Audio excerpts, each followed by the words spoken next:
Hey fam, welcome to Choppy Waters, your go-to for crazy and unbelievable travel stories. Each episode, we're diving into real-time discussions and sharing those you-had-to-be-there moments.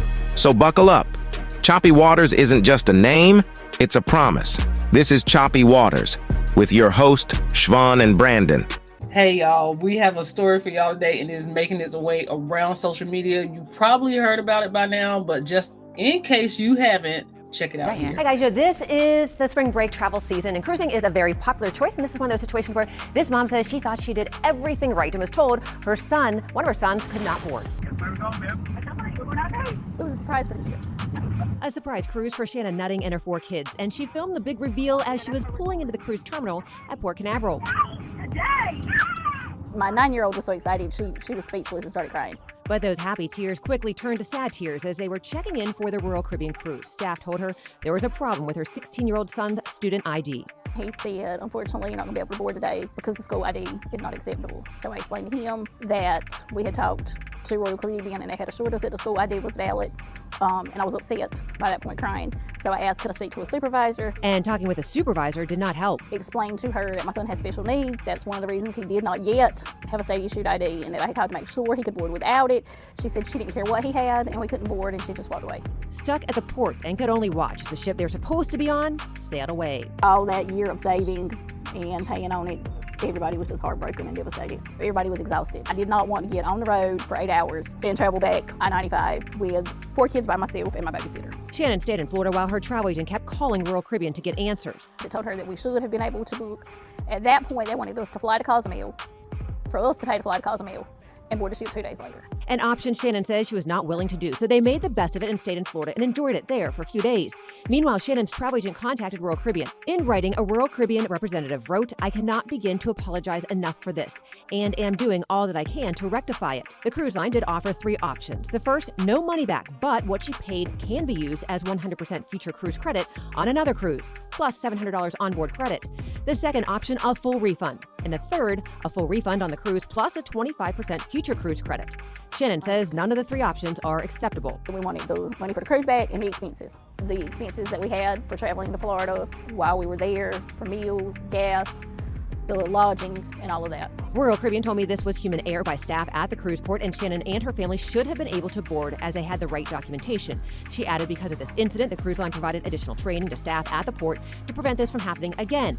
When I asked why Shannon's expenses are not going to be covered, the representative said the full refund of the cruise would cover those. If I made a mistake and they offered me anything, any kind of refund, then I would think that would be gracious of them.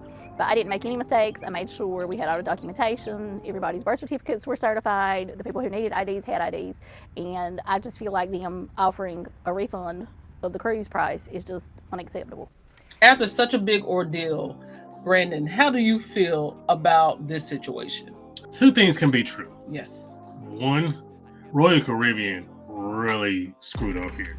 The information should be uniform. Yes. So if I'm told one thing here, it should be the same at the cruise port. Absolutely. 2, you should have just got your son an ID. If you spent all this time paying for it, you don't want to leave anything to chance. Just go, set an appointment, and get a student ID. Or get your son an ID. Absolutely. Now, we have a saying here in our household is, don't give people a reason. And that means if you're preparing for something that is a once in a lifetime opportunity or something that's going to cost you some money or even taking you a while to pay for, make sure that you are doing everything you can to prepare. We do empathize with this mother because we do have a child with special needs. And I could not fathom or imagine taking my son out of the country knowing that he's not able to communicate. Now, I don't know her son's condition. I don't know what kind of special needs that he has. She just said that he has special needs. Our son is nonverbal. So I would not imagine taking him out of the country and then something happening and he has no way of communicating, identifying himself, or even saying, hey, I need help. So for us, it's kind of a touchy subject and it does lead to concern. Because what if something happens and you only have a high school ID? Is that going to be enough? Right. And again, Royal Caribbean probably should get all this together. I think this is 2 separate conversations. It's one of what do you do for your special needs child or special needs individual? Yes.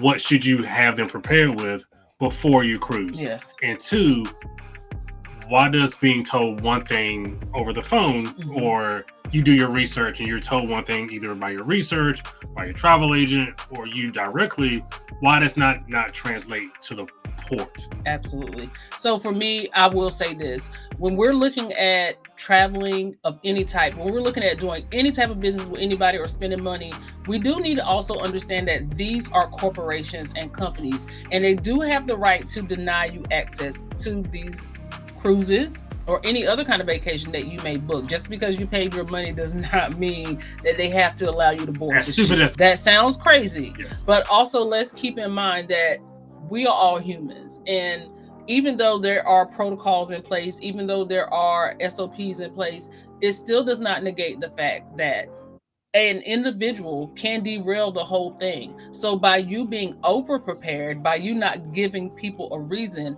that makes your case a little bit stronger. Now, I understand the recourse that Royal Caribbean had.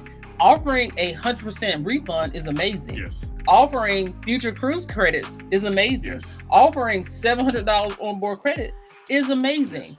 Where I don't agree is I don't think that Royal Caribbean should have to pay for your vacation that you took after the vacation you missed. No, they shouldn't. You went to Disney World for presumably 3 days. Yes. And this is based on the news or in Yes. the pictures that they showed afterwards. Yes. If we use our context clues here, it looks like she went to Disney World with her children after the fact. With 5 people, it's no small. It's no small investment. That's no small investment at all. That's like McDonald's telling me I can't have a bacon cheeseburger, even though I see a bacon cheeseburger on the menu, and then I leave, and then I go to Ruth Chris, and then asking them to pay for the Ruth Chris. Right. So it's like, just because we messed up here doesn't mean we should fund your vacation. I'm really not pro corporation. But yes, what Royal Caribbean was saying was true. If we give you a refund, that should cover took care of it. Whatever you were doing. Right. And this is also important to like maybe read the cruise contracts, because they can turn you down for literally any reason. Any reason. So it's like, at that point, what recourse do you have? I would say take whatever option you think is best for you and just move about, and not accepting the compensation they were offering, and then want them to not only give you a refund, but then you also want them to pay for your presumably very expensive Disney trip or other vacation, is to me asinine. Yes. So let us reiterate this before we end this topic. We are very understanding of what she is talking about. We have 4 children, and we understand what it is like to travel with such a large family. We understand the time and expense that it takes to actually pull off something of this size, to actually make sure that your children have something amazing that happens. But it also brings back to you as a person. Do everything you're supposed to do. Make sure you're over prepared. If you had a year to pay for this cruise, you also had time to go to the DMV. The DMV, it makes accommodation for people with special needs. So I'm not saying that she was 100% wrong. Yes, they should have done what they said they were going to do. They should have honored it if it's on the website, but also do your own due diligence and protect yourself. Never give people a reason. Read your cruise contracts, go on the website, getting in writing, make sure you protect yourself 100%, because at the end of the day, us as travel agents can only do so much. And it's not in our hands. It's actually in the cruise line's hands at the end of the day. I think getting in writing would have been super helpful here. Yes. And probably negated all of this. So yeah, like you said, putting it in writing should have been very important. They should have offered her something. They did offer her something, which to me, those are 3 great options. Yes. But I'm not sure what else she could be looking for outside of that. So you just want let's say $3,000 you pay for the cruise, just throwing a number out there, and then the additional $2,000 for the Disney. So you want $5,000 for again, a mistake that was made. Yes. Well, how much is enough? You know what I mean? Like, right. How much is enough? All right. So, guys, we're going to end this conversation here because we could go on about this forever. Do us a favor. Drop in the comments what you actually think about this story. What you think Royal Caribbean should do. Do you think they owe her any further recourse? Or do you think they offered her a fair deal? Or do you side with the mother? And also, if you were going to take one of those 3 options, what option would you take? Absolutely. We need to know that Yes. answer. All right, fam. Until the next time, Parker's out.